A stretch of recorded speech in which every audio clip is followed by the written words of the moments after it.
Allow me to introduce myself. My name is Michael Wolf. I'm the publisher of The Week and TheWeek.com, and we're thrilled to host you here for our second in our series of leadership dialogues. You might wonder, what has Zurich to do with energy and the fact of energy independence of the US? And there is a huge deal.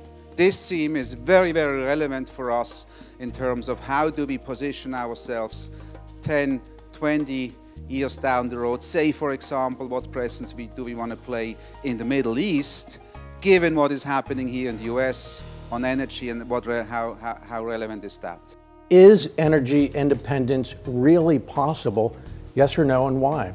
You know, people define energy independence as, can the United States produce as much energy as it consumes? Can it produce as much energy as we need? And because of this amazing resource of shale oil and gas and these breakthroughs in technology, it looks likely that that's going to happen. There's another side of that equation too. We're producing a lot more than we thought we could. We're also consuming less. The United States is perhaps the most energy-rich nation in the world. 62% of the energy we consume today is oil and natural gas. 30 years from now, over 50% will still be oil and natural gas. Our energy independence will depend on maintaining and achieving self-sufficiency in energy.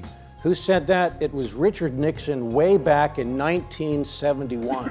So when you talk about energy independence, usually the United States is only not independent in terms of its oil. What's happening in oil and gas in this country is an unbelievable good news story and has an impact on our energy security, on our national security, and will provoke a great deal, in my judgment, mostly positive change with respect to our position in the world. When we look at crude oil, we don't control the price of crude oil on a global basis. But the one factor variable we have control over in the United States is how much supply we put into that market that impacts that price. We might still be facing $4 or $5, $6 a gallon gasoline because of events in the global oil market. We won't be independent of what the price will be, and I think that's an important piece of the picture to consider as well.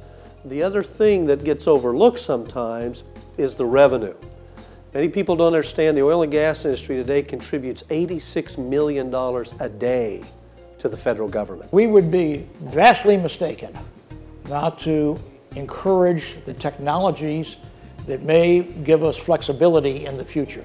It is going to be technically possible to produce coal plants with zero emissions. Zero. Think energy, because if you look at its transformative nature in our country today, it's game-changing. We can literally reshape the face of our economy by producing our own energy. But the American people have to get behind it. Thank you.